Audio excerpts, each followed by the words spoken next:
এই যে সামিদ সোম, হামজা চৌধুরীরা অন্য দেশে জন্মগ্রহণ করেছেন, বেড়ে উঠেছেন, কিন্তু বাংলাদেশের জার্সিতে এখন প্রতিনিধিত্ব করছেন, বাংলাদেশকে প্রতিনিধিত্ব করছেন।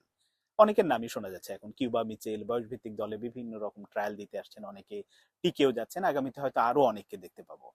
এই যে বিশ্বের বিভিন্ন প্রান্তে ছড়িয়ে ছিটিয়ে থাকা এই খেলোয়াড়গুলোকে বাংলাদেশে নিয়ে আসা বা এই পর্যায়ে নিয়ে আসার মূল কৃতিত্বটা আসলে কার?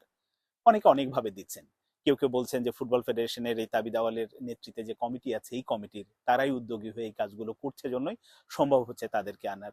অনেকে এবার আরো নির্দিষ্ট করে যে না, ফাহাদ করিম এখানে খুব উল্লেখযোগ্য ভূমিকা পালন করছেন। খুবই ভালো কথা, মানে ফেডারেশন বলেন, ব্যক্তিগত পর্যায়ে বলেন, এই উদ্যোগগুলো ধন্যবাদ পেতেই পারেন। কিন্তু আমার দৃষ্টিতে মূল কৃতিত্বটা যদি এই পর্যায়ে ফুটবলের এই যে জাগরণ বা জোয়ার বংশোদ্ভূত খেলোয়াড়দের নিয়ে তৈরি হয়েছে, এই জোয়ারটা আনার পেছনে মূল কারিগর হচ্ছে বাংলাদেশের সাপোর্টাররা।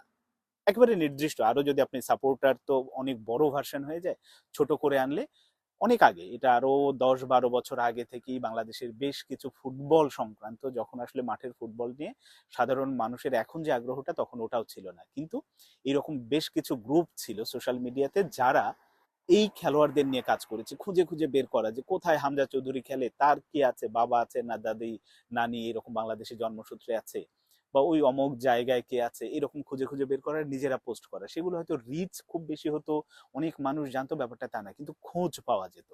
এবং ওই রকম একটা খোঁজ ধরেই কিন্তু, ওই রকম একটা ক্লু ধরেই তখন প্রথম আলোতে কাজ করে রাশেদ। এটা রাশেদ কিন্তু নিজেও স্বীকার করে যে এটা তার কৃতিত্ব না, কৃতিত্বটা হচ্ছে তিনি তখন ওরকম সোশ্যাল মিডিয়া থেকে একটা খোঁজ পেয়েছিলেন যে হামজা চৌধুরী নামে একজন বাংলাদেশের অরিজিন প্লেয়ার, তিনি ওখানে খেলেন, তার সাথে যোগাযোগ করে, তারপরে তিনি যোগাযোগের মাধ্যম সাংবাদিক হিসেবে যেটা করা সেটা করেছেন।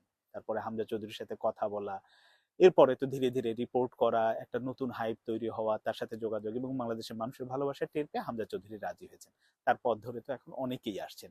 এবং আমার মনে আছে, আমি নিজেও একটু বলি যে এই সামিদ সোম সম্পর্কে, সামিদ তখন কানাডা অনূর্ধ্ব 19 দলে অভিষেক হলো, ওই সময় আমি সামিদকে নিয়ে একটা রিপোর্ট করেছিলাম মাছরাঙা টেলিভিশনে, যে আসলে তাকে পাওয়া যায় কিনা, তার সাথে যোগাযোগ করলে, যেহেতু এইচভি পর্যায়ে খেলে, এই খেলোয়াড়টাকে ভবিষ্যতে পাওয়া গেলে হয়তো ভালো হবে। আমিও যে আমার কৃতিত্ব আমি খুঁজে বের করেছিলাম ব্যাপারটা তা না, আমিও এরকম সোশ্যাল মিডিয়া থেকে একটা ক্লু পেয়েছিলাম, সেখান থেকে আসলে রিপোর্ট করেছিলাম। সাধারণ সম্পাদকের কিন্তু তখন ইন্টারভিউ করেছিলাম, তৎকালীন সাধারণ সম্পাদক আবু নাইম সোহাগ।